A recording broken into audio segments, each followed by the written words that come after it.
Thomas has had enough. Thomas and Friends is a show about Thomas the Tank Engine and his friends based on the Railway series by the Reverend Wilbert, and these trains go on jobs and adventures on an island called Sodor. Well, there is a lost Season 5 episode that was broadcast on TV only once and never aired again. The episode is titled, Thomas Has Had Enough. Well, recently, there are some Betamax recordings of the episode on eBay. My name is David, and let me tell you this story. I was watching TV on February 3rd, 2023, until I heard the doorbell ring. When I went to see what it was a package. I brought the package inside to investigate the contents.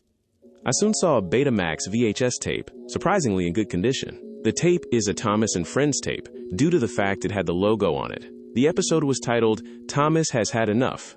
It was dated March 5th, 1999. Confused, I searched the Thomas the Tank Engine wiki on Fandom, only to find there was no such episode. Believing it was some sort of fan-made or official episode, I decided to grab out my Betamax VHS player and put the tape in. The tape began with a few seconds of static before going to the 1999 PBS Kids logo and the normal Thomas intro, and the episode is narrated by Alec Baldwin. The episode begins with Thomas shunting trucks until he hears Gordon.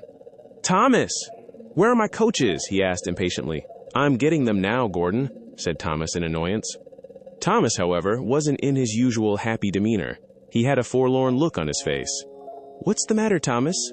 asked a very worried Percy. The camera becomes glitchy, and the sounds of banging can be heard. "I'm fine, Percy, okay?" said Thomas, as his voice went more demonic.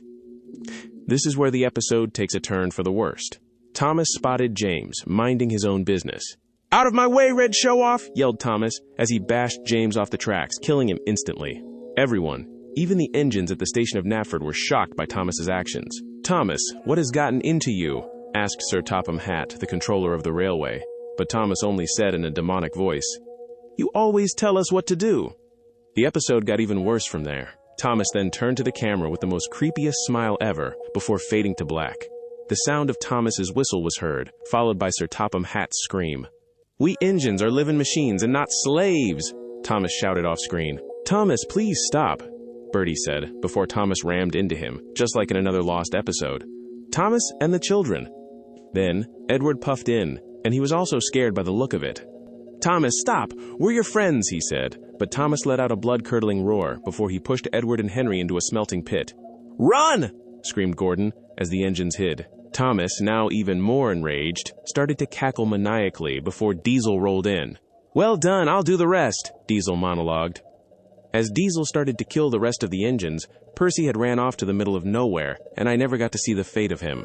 Diesel killed Donald and Douglas, Duck, Toby, Oliver, Toad, Boko, Bill and Ben, Trevor, Harold, and his final victim was Terrence, who was also murdered. It fades to Thomas and Diesel outside the scrapyard. "Nice job. We'll roam, hunt, and scrap." Diesel congrats Thomas. Thomas then whistled, and Diesel honked in unison. The credits were the generic ones, but when it got to the end, the Britt Allcroft logo text was red, and the background were streaks of blood on the usual text. The tape then ejected itself, and my VHS player just turned off on its own. I ejected the tape and put it back in the box. However, I decided to email Allcroft, who later passed away on the 25th of December, 2024, which was exactly Christmas Day, about where on earth the episode came from. Here's her response. "Dear Thomas the Tank Engine fan, we at Britt Allcroft Productions do not make graphic material like this. Well, during production of Season 5, an employee named Ted Goldman, who made the Lost Pingu episode, made this episode out of revenge to tell the producers about how he felt about the way the show was going at that time. We had to ban the episode because it was graphic and too disturbing for our children out there. Thank you for reaching out. Blessings, Britt." A few days later, Ted Goldman was fired and let go from the Allcroft Productions. However, this wasn't the end of my scary Thomas nightmares and troubles. The next day, I was watching TV until I saw the same box as before. But now, the face of Thomas was in it. Thomas was now crying blood, had the same substance all over him with the words, "I lied," in red above his eyes. I was so traumatized, I threw it outside, but it just kept coming back to the same spot. Over and over again, the messages were, "Now, you watched the episode," to one that really gave me the creeps. "I am watching you."